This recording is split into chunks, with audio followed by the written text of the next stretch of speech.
반갑습니다, 여러분. 안녕하세요. 건강하게 잘들 지내고 계시죠?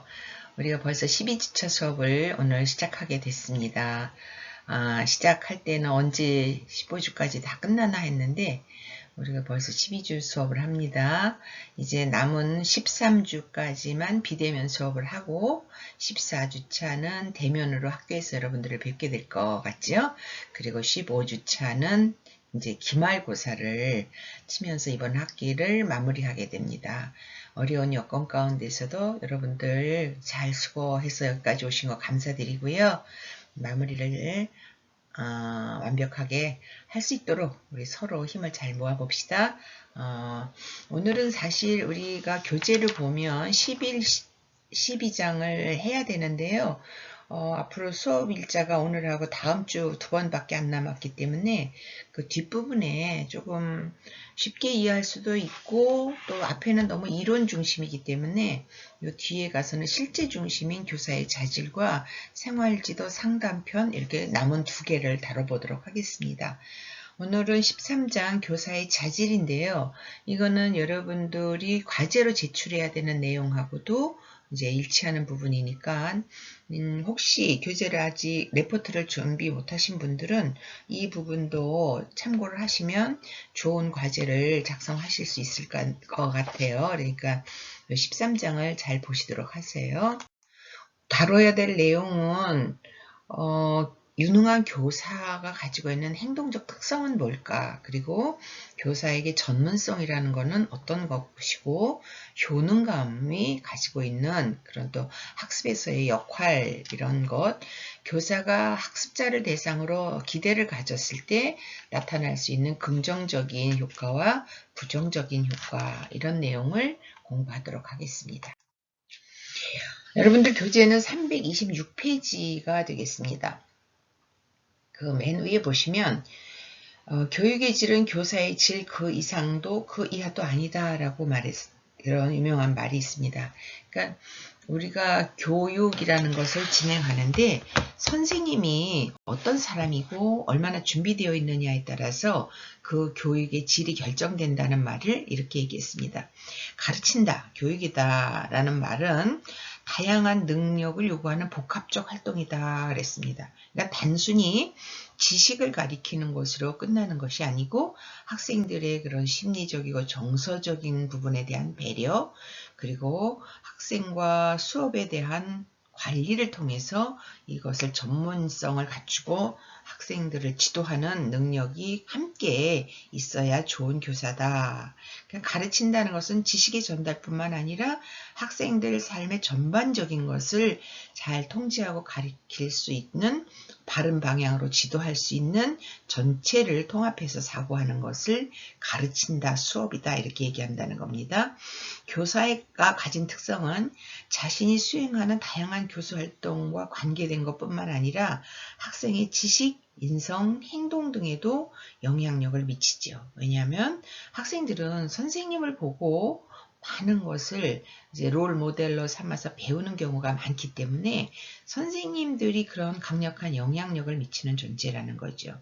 그래서 유능한 선생님은 학생의 반응을 지속적으로 관찰하고 학생의 변화에 따라서 교사도 변해야 된다. 이것이 유능한 교사에 대한 가장 이제 전제적인 조건이다라고 설명을 합니다. 그러면 326페이지에 유능한 교사의 행동 특성을 보겠습니다. 유능한 교사는 뭐냐? 효율적인 교사는 학생들을 정열적으로 열심히 가르치고 그 다음에 학생들에 대해서 낙천적인 생각을 하고 공정하고 객관적인 그런 특성을 가지고 있습니다. 반대로 좀 비효율적인 선생님들은 학생들에게 무관심하고 쉽게 화를 낸다거나 그 다음에 이해를 하지 못한다. 이런 특성이 있다고 정리가 되어 있습니다. 교사의 자질은 이런 선생님의 자질은 가르치는 학생들의 나이가 어릴수록 중요하다. 그러니까 아이들이 아동기를 지나서 청소년기 뭐 이렇게 대학생 점점 공부하는 과정이 나이가 많아지면서 진행이 되는데요. 교사가 가진 자질은 배우는 학생들의 연령이 낮을수록 더 강력하게 영향을 미친다. 아동기만 돼도 아이들이 분별력도 있고 이해, 판단하고 결정하는 힘이 생기기 때문에 선생님의 어떤 가르침과 행동이 그렇게 절대적인 영향력을 미치지 않죠. 그런데 뭐 영유아기를 대상으로 한다든지 이런 어린아이들은 선생님의 가르침이 굉장히 절대적인 거라는 거 여기도 정리가 되어 있습니다. 그 다음에 이래 이제 그 327페이지에 보시면 유능한 교사에 대해서 정리를 해놓은 내용이 있습니다. 첫째가 선생님이 가지고 있는 행동적인 특성에서 유능한 교사의 행동적 특성에서 수업의 명료성이라는 것을 얘기했는데요. 수업의 명료성은 수업에서 교사가 얼마나 명확하게 수업 내용을 설명하고 잘 전달하는가 이 의미입니다. 그래서 효과적인 선생님은 자신이 말하려는 요점을 쉽게 설명한다. 학생들이 이해할 수 있게 쉽게 설명합니다. 그 다음에 개념을 명확하게 설명해서 학생들이 논리적인 순서대로 이해가 가능하다. 선생님이 우왕좌왕 중구난방 설명하는 게 아니고 이렇게 순서적으로 논리적으로 설명을 해서 학생들이 쉽게 이해하도록 한다. 그 다음에 발음이 정확하고 목소리도 잘 들릴 정도로 크고 주의 산만을 유발하는 언어 습관이 없어야 된다. 여러분들도 아마 저의 강의를 들으시면서 저의 언어 습관을 캐치하신 분이 있을 거예요. 저도 제가 어떤 말을 주로 많이 구사하고 어떤 언어적인 습관이 있는지를 이렇게 녹음을 해서 제 집에서 다시 한번 들어보잖아요. 들어보면서 제가 발견한 저의 언어적인 습관이 있어요. 말꼬리를 올린다든지 같은 언어를 반복적으로 쓴다든지 이런 문제점이 있더라고요. 그래서 이번에 이렇게 우리가 한 몇 학기를 비대면 수업을 하면서 저에게도 큰 도움이 되기는 했습니다. 그러니까 이런 가르치는 선생님은 자기가 가지고 있는 언어적인 어떤 문제점을 한번 우리처럼 녹음을 해서 들어보면서 자꾸 문제가 되는 것은 개선해 나가야 되겠다는 생각도 듭니다. 그 다음에 두 번째, 수업 방법의 다양성에 대해서 이야기합니다. 수업 방법의 다양성은 수업에서 보여주는 전달 방법의 다양성과 융통성을 의미한다 그랬습니다. 수업 중에 다양성을 추구하는 효과적인 방법 중에 하나는 질문이에요.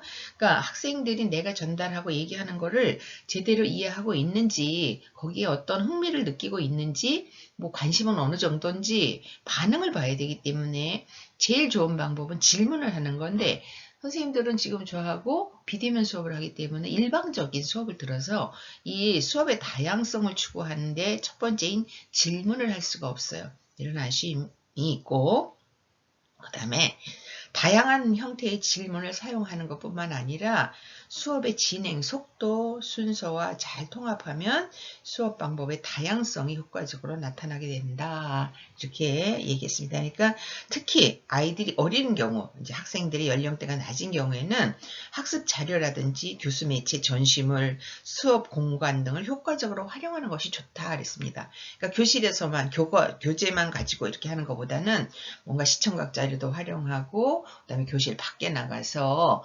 야외에서라든지 아니면 뭐 박물관이나 어떤 연계된 장소를 이동해 가지고 학생들에게 새로운 자극을 주고 교육에 대한 흥미, 수업에 대한 흥미를 유발해서 효과를 높이는 방법, 이런 거를 다양성이라고 얘기하는 거죠. 그 다음에 세 번째, 교사의 수업활동 전념이라는 것은 교사가 수업 시간 중에 교과 내용을 가르치는 시간에 얼마나 많이 집중하고 몰두할 수 있는가의 여부를 의미한다 그랬습니다. 선생님들이 학생과의 상호작용이 지적인 내용에 초점을 맞출 때 학생들의 학업 성취도는 향상된다 했습니다.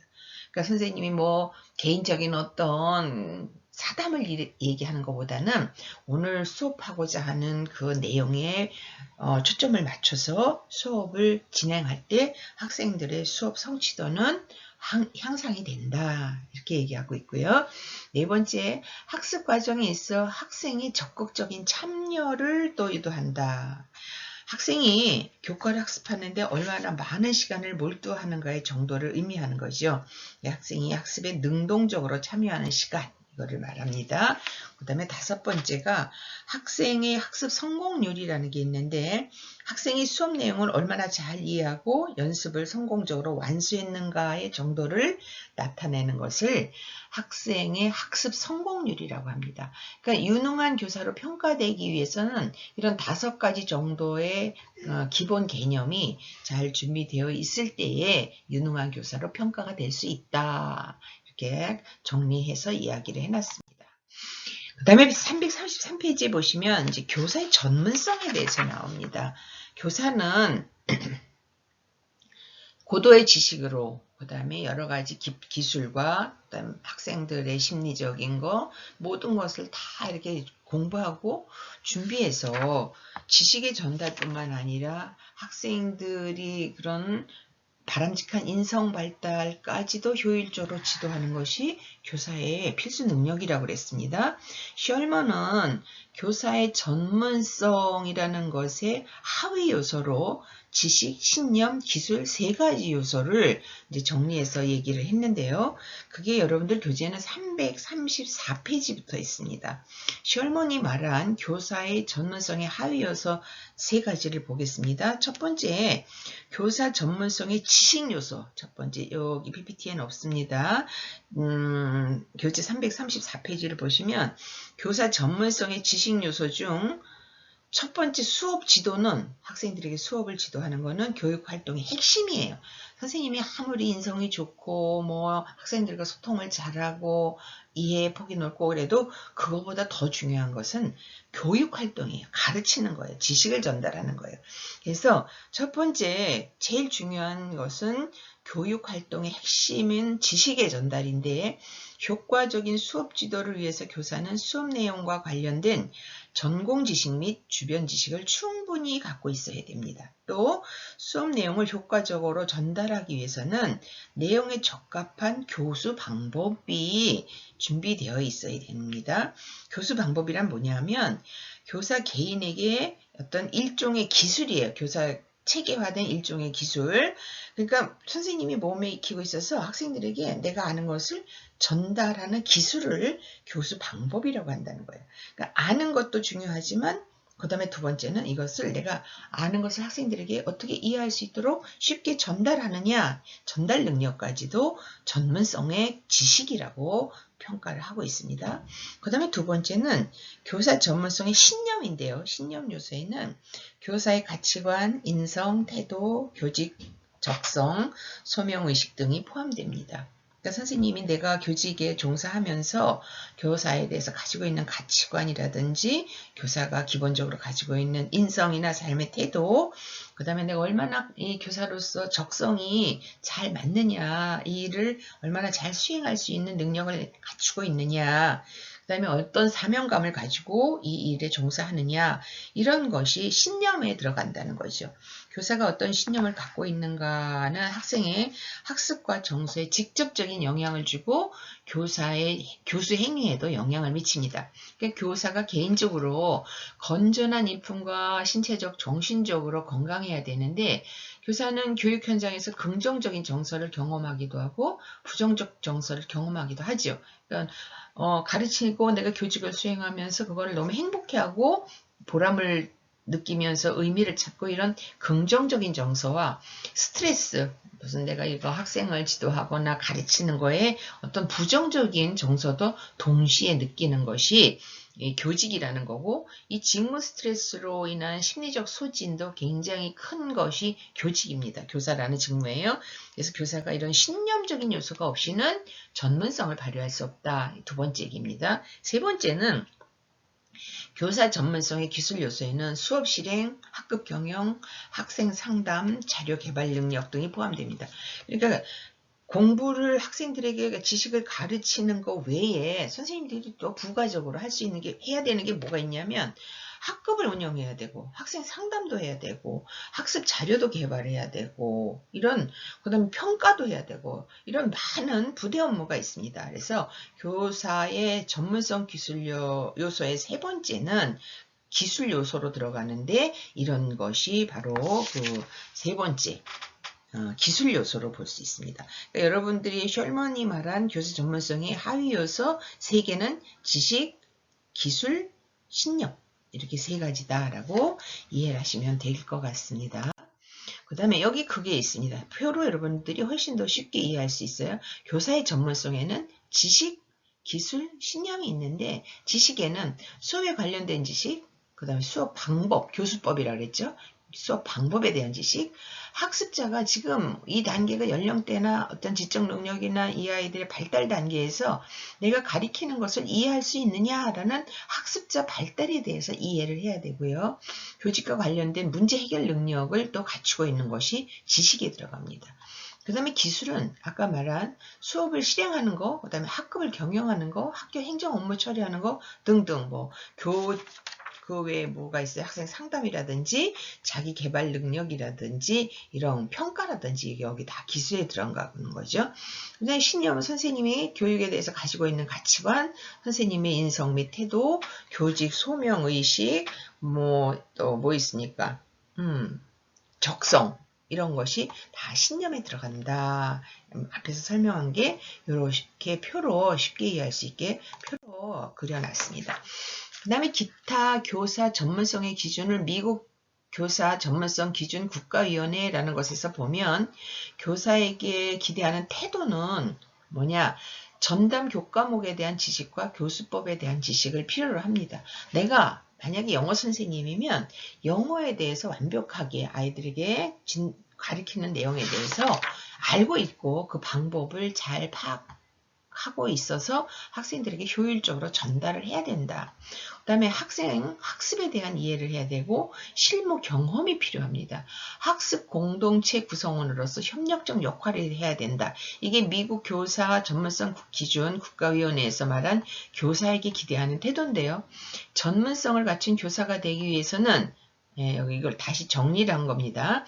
전문성을 갖춘 교사가 되기 위해서는 해당 수업 내용 관련 지식이 있어야 돼요. 우선 첫 번째로. 그 다음에 수업 방법에 관한 것, 이건 교수법이에요. 그거 외에 이거와 관련된 다면적 역할도 잘 감당할 수 있어야 된다. 그러니까 삼박자예요. 지식이 있어야 되고 가르치는 방법을 알아야 되고 그 외에 그것을 서포트할 수 있는 준비된 주변의 여러 가지 요인들을 잘 감당할 능력이 있어야 된다라고 교사의 전문성 기준을 다시 한번 재차 설명을 했습니다. 그 다음에 교사의 효능감이라는 게 336페이지에 있습니다. 효능감이라는 건 뭐냐면 이런 거죠. 학생들을 효과적으로 가르칠 수 있고 훌륭한 인성을 가진 인간으로 교육할 수 있다는 교사로서의 능력에 대한 신념. 이게 효능감이에요. 그러니까 내가 학생들을 효과적으로 가르칠 수 있고 훌륭한 인간으로 양성할 수 있다라는 나의 능력에 대한 신념을 효능감이라고 하는 거예요. 그래서 이 교사의 전문성이 지식, 신념, 기술 3가지 차원이었다면 교사의 전문성을 구성하는데 또 하나의 중요한 요인이 효능감이다. 그래서 효능감이라는 것을 이제 그렇게 설명을 했고요. 교사의 효능감에 대한 연구를 따르면 교사의 성별, 학력, 교직 경력, 직무 스트레스, 직무 만족, 집단적 교사 효능감, 학교 조직, 풍토 등에 따라서 효능감은 달리 나타난다. 그러니까 선생님이 남자냐 여자냐 어디까지 공부를 했느냐, 교직 경력이 몇 년이나 되느냐, 직무를 수행하면서 받는 스트레스는 어느 정도냐, 또 만족도는 얼마나 높으냐, 이런 여러 가지 요건, 학교의 풍토는 또 어떠냐, 분위기는 어떠냐 이거예요. 그거에 따라서 선생님이 내가 학생들을 잘 가르치고 훌륭한 인성을 가진 인간으로 교육할 수 있다는 나의 능력에 대한 신념이 결정이 되어지는데 그런 것에 영향을 받는다. 이렇게 설명을 하고 있어요. 그 다음에 그 효능감에는 2가지가 있는데 일반적 교수 효능감과 개인적 교사 효능감이 있습니다. 일반적 교수 효능감은 가르치는 행위에 대한 효능감이에요. 그래서 학생을 가르쳐서 학업 성취를 변화시킬 수 있다는 교사의 자각을 일반적 교수 효능감이라고 그래요. 교사의 그 개인적 교사 효능감은 자기 자신이 가르치는 능력에 대한 자각이에요. 내가 나에 대해서 어떻게 느끼고 있느냐. 그 다음에 일반적인 거는 학생을 가르치는 행위에 대한 전체적인 그런 교사의 자각을 의미하고, 개인적인 것은 내가 가진 능력, 내가 뭐가 부족하고 어떤 것은 좀 더 보완해야 되고, 이런 것을 의식하면서 효과적인 교육을 수행하는 데 가지게 되는 능력을 얘기하고 있습니다. 그래서 그 표를, 그 338페이지에 있는 표를 한번 보세요. 효능감이 낮은 선생님이 그런 학생을 가르치는 것에 대해서 어떤 확신이나 자신감이나 신념 같은 것이 좀 부족해요. 이런 선생님이라면 낮은 일반적 효능감을 가진 분들은 무력감에 빠지고, 그 다음에 이 무력감에서 비롯돼서 학생들에 대해서 부정적인 기대를 하면서 뭐가 오냐면은 세 가지 측면에서 인지적 결손, 동기적 결손, 정서적 결손이 있는데, 요 정서적 결손 부분을 보면 학생의 실패에 대한 개인적으로 책임을 느끼지 않아서 스트레스를 받지 않는다라는 특별함이 있어요. 그러니까 교사가 효능감이 낮은 교사는 어떻게 보면 이게 책임감이 없는 거죠. 자기가 공부에 대해서 흥미도 없고 열심히 하지 않았으니까 문제가 발생한 거야. 그래서 책임감을 느끼지 않고 그걸로 인한 스트레스도 받지 않는다는 특성이 있다는 거예요. 그 다음에 낮은 개인적 효능감, 이것도 이건 일반적인 무력감인데, 개인적으로 나 개인에게 문제가 있어 라는 걸 느끼는 선생님은 학생들이 이런 정서적 결손에 대해서 굉장히 자기가 죄책감이라든지 스트레스를 받고 우울감, 수치심에 빠져요. 왜냐? 내가 문제가 있어서 학생을 바르게 지도하지 못했다라는 자책을 하는 거죠. 그래서 이런 낮은 효능감의 교사가 일반화된 무력감에 의해서 학생을 대하는 태도와 개인적 무력감 때문에 학생을 바라보는 관점이 이렇게 다를 수 있다라는 거를 이제 우리가 표를 통해서 또 쉽게 비교하면서 이해를 했습니다. 교사 효능감이 그 338페이지 잠깐 보세요. 하단에 보면 교사 효능감이 높은 사람, 선생님이 내가 교사 효능감이 높다라고 평가된 사람은 학생을 가르치는 직무가 중요하고 의미가 있다고 생각하고, 교사 자신이 학생이 학습에 긍정적인 영향력을 갖고 있다고 판단해서 개인적인 성취감을 맛본다는 거예요. 또 학생이 발전하기를 기대하고 대부분의 학생들은 그 기대를 충족한다고 본다.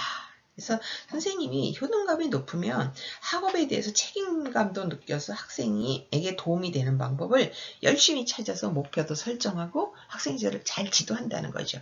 반면에 교사 효능감이 낮은 사람, 그러니까 여기 지금 표로 구분을 해놨어요. 이렇게 효능감이 높은 선생님과 낮은 선생님으로 나누어서 설명을 했는데, 자기 개인적 성취에 대해서도 굉장히 내가 학생들에게 긍정적인 영향을 미칠 수 있다고 보죠. 그 다음에 학생의 성취에 대해서도 자신의 기대를 실현해 줄 것이다 라고, 내가 얘를 믿는 만큼 얘는 잘 될 거야 라는 기대감을 갖는다는 거죠. 그 다음에 학습에 대한 책임감도 이렇게 봐요.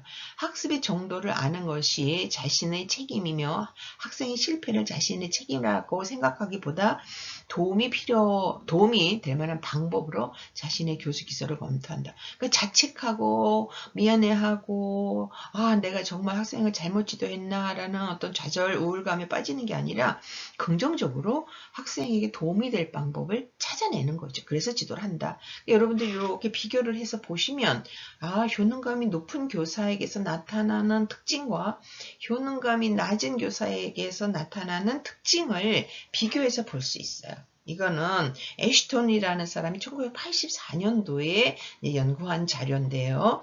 그것이 여러분들 339페이지에 있습니다. 이거를 잘 이해하시면, 비교해서 보시면 쉽게 그 교사의 효능감이 학생들에게 어떤 영향을 미치는지를 이해할 수가 있겠습니다. 그 다음에 340페이지를 보겠습니다. 교사의 기대인데요. 기대라는 거는 말 그대로 일이 이루어지기를 바라고 기다린다, 이런 의미라고 이제 사전적 의미를 설명을 해놨습니다. 거기에 로젠탈하고 제이콥슨이 1968년도에 교실에서의 피그말리온 효과라는 실험을 했어요. 피그말리온 효과는 여러분들이 다 잘 아시는 거예요. 잘 될 거야 라고 믿어주면 그 기대에 부응하기 위해서 더 정말 좋은 결과를 얻어내는 그런 효과를 피그말리온 효과라고 하잖아요. 교실에서의 피그말리온 효과를 그 제프슨하고 로젠탈이 어떻게 실험을 했나, 그게 340페이지 있습니다. 초등학교에서 학생들에게 비언어적 지능 검사를 하면서 선생님이 학력 검사라고 이제 거짓말을 한 거예요. 그리고 그거를 실시한 다음에 학생이 한 20% 정도 해당되는 학생들에게 선생님이 명단을 주면서 너희들은 굉장히 공부를 잘하고 이대로 쭉 열심히 공부를 하면 나중에 아주 좋은 성적을 얻을 수 있을 거야 라고 알려줬어요. 그리고 8개월 후에 학생들이 똑같이 비언어적 지능 검사를 실시하고 그 결과 주어진 명단 속에 학생들이 어떤 성장을 했는가를 비교해 봤더니 그 교사가 자기 충족적 예언을 한 그런 들은 아이들은 사실은 아니지만 선생님의 말이 사실 그 어떤 학습 능력하고는 학력 검사하고는 관계가 없는 거지만 선생님이 너희들이 굉장히 능력이 있고 이런 좋은 결과가 있었기 때문에 열심히 하면 다음에는 더 이거보다 향상된 결과가 있을 거야 라는 선생님의 말을 그대로 믿고 그렇게 8개월을 지내면서 공부를 한 아이들은 그 기대가 실현될 것이라는 믿음을 가지고 노력했기 때문에 원래 기대 이상의 어떤 결과를 가지고 왔다는 거죠. 그래서 선생님이 이런 아이들에게 교실에서 자기 충족적 예언을 해주는 것은 어떤 측면에서는 아이들에게 굉장히 좋은 결과를 이렇게 도출해낼 수 있는 방법 중에 하나다라고 보시면 되고요. 기대 효과를 유지하기 위해서는 교사의 기대 효과가 형성되어지는 과정에 대해서 굿과 블로피가 1991년도에 연구를 했습니다. 특정 학생의 특정한 행동과 높은 성취를 기대합니다. 어떤 선생님이 이렇게 필요를 그런 방법을 적용해서 성과를 얻어내야 되는 특정 학생에게 특정한 행동에 대해서 높은 성과를 기대하는 것 가능하고요. 두 번째, 교사의 각기 다른 취급 행동이라는 게 있습니다. 이런 기대 때문에 교사는 학생에게 각기 다른 행동을 하게 된다. 이거는 이제 그 기대 효과가 형성되는 과정에 대한 설명입니다. 세 번째, 교사의 각기 다른 취급 행동은 학생에게 교사가 그로부터 무엇인가 다른 행동과 성취를 기대하고 있다는 것을 전달합니다. 그리고 교사의 학생에 대한 각기 다른 취급은 학생의 자아개념, 성취 동기, 포부 수준 등에 영향을 준다 그랬습니다. 네 번째로는 학생의 성취 수준과 행동이 처음 교사가 기대했던 수준에 접근하게 된다라는 것으로 이 굿과 브로피가 이렇게 설명을 한 게 있고요. 그 다음에 그 문제가 이제 342페이지 맨 윗줄에 있는 걸 한번 보세요. 선생님들도 이게 교사가 조심해야 되는 부분이기도 해요. 선생님은 다양한 요인에 의해서 학생에 대해서 기대를 형성해요. 예를 들면 가정 배경, 그래서 부모님이 뭐 학력이 높다든지 경제적으로 좀 풍요롭다든지 교육에 관심이 있는 분이라든지 학교의 임원이나 후원자가 된다든지 지역사회 유지라든지 이런 부모님이 가지고 있는 요인과 가정 환경에 대해서 선생님은 이미 이 아이는 좀 더 좋은 어떤 학습의 배경을 가지고 있어 라고 하면 그 아이에 대해서 기대를 가지게 된다는 거죠. 자연스럽게. 그 다음에 신체적 특성. 학생이 단정하다든지 건강하다든지 뭐 남성이냐 여성이냐에 따라서도 선생님의 요인, 기대 요인은 달라지고요. 누가 정보 기록을 했느냐. 이전 학업 성취도 지능검사, 심리검사, 담임선생님의 정보, 언어로 전해주는 것도 있고 이런 것에 의해서도 학생에 대한 기대치는 달라질 수 있어요. 그 다음에 학생의 수업 태도나 성격, 특성 이런 것이 모두 교사가 학생에게 갖게 되는 중요한 어떤 기대를 형성하는 요인이 될 수 있습니다. 그런데 그 밑에 보시면 공부를 잘하는 학습자, 못하는 학습자에 대한 차별해서 신명희 씨가 이제 2000년대에 와서 우리나라에서 연구를 했는데 학생들을 비교해 보니까 구두 상호작용, 말로 하는 상호작용과 사회적 상호작용을 하는 아이로 둘로 나눴어요. 영역을 둘로 나눠서 말로 질문을 아이가 더 많이 하는 공부를 잘하는 학습자에게는 선생님이 질문을 더 던지더라. 못하는 아이에게는 질문을 덜 하더라. 대답할 시간을 공부 잘하는 아이에게는 더 주고 못하는 아이에게는 덜 준다. 교수자에게 질문을 선생님한테 질문을 학생이 해오면 선생님이 자세히 답을 해줘. 공부 잘하는 아이한테는. 그 다음에 이런 다른 학습자를 시켜서 대답하게 하거나 교수자가 간단하게 대답을 해준다. 이거는 이제 선생님이 학습자에 대해서 어떤 차별 행동을 하는 그런 통계를 내가지고 이런 표를 만드는 거예요. 그럼 이거를 여러분 한번 보시면 선생님의 역할이 얼마나 현장에서 다양하게 학생들에게 영향력을 미치나를 우리가 비교해서 이해할 수 있잖아요. 그래서 선생님이 된 사람들은 학생을 가리키는 교사가 된 사람들은 항상 이런 점을 예의주시하고 나의 관리를 잘 해야 된다라고 얘기를 하는 거죠. 그래서 343페이지 보면 성적이 높은 학생, 낮은 학생 모두 차이가 단지 교사의 기대 때문만은 아니다. 앞에서 교사의 그런 기대에 의해서 학생들이 어떤 교육적인 효과가 높게 나타날 수 있다라는 자기 충족 예언이라든지 기대 유지 효과라는 것을 얘기했잖아요. 근데 이것만 가지고 다 해결되는 건 아니고요. 어떤 교사는 학생에 대해서 세심한 기대를 형성하고 있지 않으며 기대를 갖고 있지 않아도 학생에 그것이 전달되지 않는 한 영향은 나타나지 않는다. 선생님이 별로 그 아이에 대해서 관심을 잘 보이지 않아도 학생에게 아이가 예민하게 그걸 알아채지 못하면 그 영향은 그렇게 크게 나타나지 않는다라고 얘기를 하고 있습니다. 그 다음에 이 얘기는 이제 앞에 한 얘기를 쭉 정리해 놓은 것이 연장이 되는 겁니다. 선생님이 칭찬을 했을 때 공부 잘하는 아이는 실패에 대해서 덜 비난을 하게 되고 공부 못하는 아이는 더 비난하다, 더 가혹해진다는 거예요. 그 다음에 성공을 한 경우에도 선생님은 공부 잘하는 학습자에게는 더 오버해서 칭찬을 하고 공부 못한다고 인식하고 있는 아이에게는 칭찬에도 인색하다. 뭐 이런 식으로 쭉 비교를 해놨습니다. 이거는 정말 중요하게 선생님이 되고 가르침을 주는 저는 그런 생각을 해요. 우리가 교수법에 대해서 공부를 하지만 이게 여러분들 집에서 제일 중요한 거는 가정에서의 학습도 진행이 항상 되고 있잖아요. 우리 자녀들에게 부모로서 똑같아요. 교사가 우리 아이가 공부를 잘한다고 생각했을 때 부모가 아이에게 칭찬과 그런 어떤 피드백을 줄 때 보면 내 아이가 공부를 잘해요. 걔에 대해서 기대도 높고 우리 아이에 대해서 어떤 부모로서 굉장히 인정하는 부분이 크면 아이가 뭔가를 실패했을 때도 다음엔 더 잘하면 돼. 괜찮아.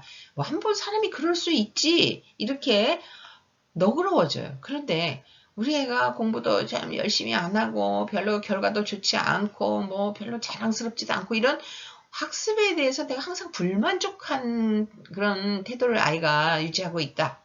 공부를 못한다. 쉽게 말하면. 그러면 부모가 아이에게 대해서 똑같은 뭔가를 잘못했을 때도 그럴 줄 알았어. 너 뭐 하나 잘하는 거 있니? 이렇게 더 심하고 가혹하게 비난을 한다는 거예요.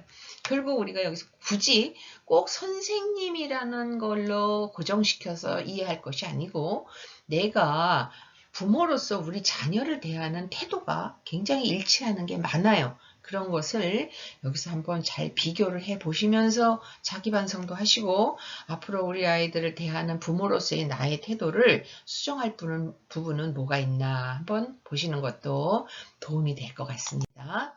자, 그 다음에 343페이지를 보시면 교사의 기대의 부정효과와 피하기와 칭찬하기라는 게 있습니다.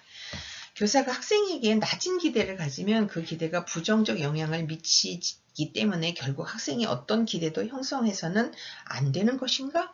아니면 오직 학생에 대한 긍정적인 기대를 갖는 것이 정말 최선인가? 이 둘 중에 어떤 것도 적절한 대안은 아니다라고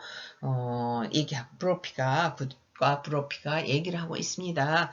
그러니까 학생에 대해서 선생님이 어떤 기대를 형성하는 것만이 최선인가? 그것도 아니고 학생에 대해서 긍정적인 기대를 갖지 않는 것은 또 어떤 효과가 있나? 둘 다 완벽한 답을 주는 건 아니에요. 첫째, 기대는 억제할 수도 피할 수도 없다. 우리는 모든 사람과 상호작용을 하면서 상대방에 대한 기대를 가지게 되죠. 그리고 선생님도 학생에 대해서 다른 정보를 차단하더라도 역시 기대감이 형성된다. 다른 정보는 뭐예요? 아까 말한 뭐 부모님이 어떤 사람이냐, 경제적으로 얼마나 여유가 있냐, 학교에 교육에 대한 관심도는 어느 정도냐, 뭐 이런 다른 정보를 피하더라도 그거 다 무시하더라도 우리는 사람을 만나면 그 사람에 대해서 어떤 기대감을 갖게 된다는 거죠. 그래서 이런 효과적인 수업 계획을 하도록 도와준다는 측면에서 학생에 대한 정보를 차단하는 것은 좋지 못하다. 선생님은 일단 기대를 가지고 아이들을 공평하게 대하면서 기대를 가지고 지도를 해야 된다. 둘째, 긍정적인 기대를 통해서 학생에게 성취할 수 있다는 긍정적인 믿음을 전달해 주는 것도 좋지만 학생이 성취할 수 없는 비현실적인 높은 기대나 믿음은 오히려 학생에게 부담과 좌절, 실패를 주기 쉽다. 저는 이게 굉장히 중요한 것 같습니다. 하면 돼. 아니에요. 아무리 노력해도 안 되는 게 있어요. 사람은 무조건 노력한다고 다 그 어떤 목표치에 도달하는 건 아니에요. 개인이 가지고 있는 능력과 그 사람이 감당할 수 있는 개인의 역량이 있기 때문에 네가 안 해서 안 되는 거지 하면 돼. 이거 안 되는 거예요. 전교 꼴등하는 아이 보러 네가 안 해서 공부 성적이 안 올라가는 거지. 야 가끔가다 매스컴에 봐봐. 전교 바닥하던 아이가 매년 열심히 공부해갖고 서울대학교 들어갔대잖아. 그러면 그거는 전국에서 한 명 있는 거예요. 전국에 그런 애는 한 명밖에 없어요. 그런데 우리 아이가 그럼 또 이렇게 얘기할 수도 있겠어요. 우리 아이가 그렇지 말라는 법이 있어요? 그래요? 그럴 수도 있죠. 확률이 그만큼 낮다는 거예요. 그래서 너무 푸시해가지고 비현실적인 높은 기대로 학생에게 좌절, 안 돼. 역시 나는 안 돼. 이거는 공부뿐만 아니라 그 다음에 다른 영역에서도 나는 노력해도 안 되는 사람이야 라고 자기 스스로를 굉장히 평가절하해서 나는 모든 면에 쓸모가 없다. 부정적인 사고를 하게 되면 안 되잖아요. 그래서 그런 것은 될 수 없는 것은 지도하는 사람 입장에서 한계를 정해서 할 수 있는 데까지 도달하도록 단계적으로 지도하는 방법이 학생들에겐 도움이 됩니다.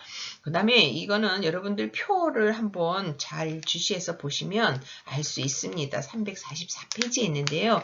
교사의 기대에 부정적 효과를 피하는 전략 해가지고 여기 쭉 있습니다. 몇 가지, 8가지가 있어요. 쭉 한번 보시고 이거는 그렇게 중요한 내용은 아니니까 여러분들이 참고로 교재에 있는 것을 한번 보시면 좀 도움이 될 것 같습니다.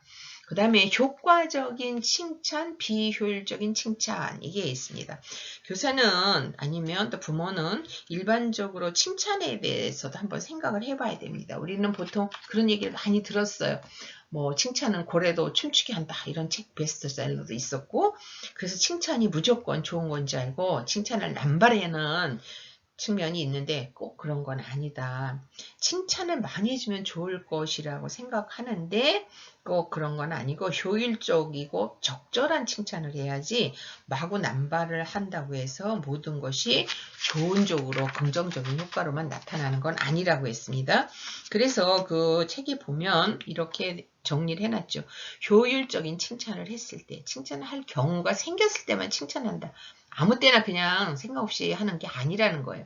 잘한 것만 분명하게 그러니까 아이가 내가 어떤 행동을 했을 때 칭찬을 받는구나를 확실하게 인식하도록 분명하게 전체적으로 애매모호하게 너는 참 잘하다 넌 참 착하다 이런 애매모호한 칭찬보다는 구체적으로 네가 친구의 무거운 가방을 들어줬네 힘든 것을 함께 나누는 건 정말 훌륭한 행동이야. 잘했어. 이렇게 구체적이고 분명하게 칭찬을 해주는 것이 효율적이라는 거죠. 내가 주의 깊게 지켜보았더니 잘하는 것을 보았다고 하면서 칭찬한다. 우연히 보았는데 너 참 잘했다 보다는 내가 너에게 관심을 가지고 있고 너의 그런 것을 쭉 지켜봤는데 정말 잘했다. 이렇게 표현을 해주는 것이 훨씬 받아들이는 입장에서는 그 칭찬의 효과가 높아진다는 거죠. 그래서 이런 것을 한번 쭉 보세요. 여기 굉장히 중요한 게 많습니다. 어떤 판단 기준을 내세워서 그것과 비교해보니 잘했다고 칭찬한다. 무엇을 잘했는지 그것의 가치와 내용에 대해서 구체적인 정보를 제공한다. 학습자 자신이 과거에 수행한 것과 현재 수행한 것을 연계해서 칭찬한다. 네가 전에는 이렇게 띵트를 한 번밖에 한 번도 못 넘었잖아. 근데 정말 열심히 연습하더니 이제는 2단이 아니고 3단도 넘을 수 있네? 이런 구체적으로 내가 열심히 노력한 것의 결과에 대해서 반응을 해주는 칭찬이 필요하다는 거. 그 다음에 내가 뭘 잘했는지 분명히 이해하도록 하고 어려운 과제를 해낸 값진 노력에 대해서도 인정하고, 이거는 앞에 있는 거하고 비슷하죠. 6번하고 8번하고 비슷합니다.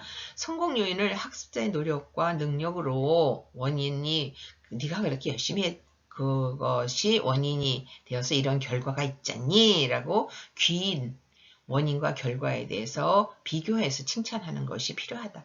요런 것이 효과적인 칭찬이다. 반대쪽의 비효율적인 칭찬도 여러분들이 한번 잘 보세요. 어떤 것이 정말 아이들이 들었을 때 힘이 되고 기분이 좋아지고 앞으로 계속 내가 이런 행동을 해야겠다라는 결심을 하게 되는가. 당연히 효율적인 칭찬이다라고 볼 수 있습니다. 자, 여러분들 오늘 제가 좀 빨리 끝낸 것 같은데 또 그렇지가 않네요. 40분이 됐습니다. 오늘도 수고 많이 하셨고요. 앞에서 말씀드린 것처럼 우리가 오늘 벌써 12주차 수업을 마쳤기 때문에 다음 주에 마무리 한번 해서 13주차 비대면 수업으로 마무리를 하겠습니다. 한 주 동안 모두 요즘에 또 살림하시는 분들은 김장도 해야 되고 분주한 일이 많습니다. 건강 유지 잘 하시고 다음 주 13주차에 다시 뵙도록 하겠습니다. 수고 많이 하셨습니다. 감사합니다.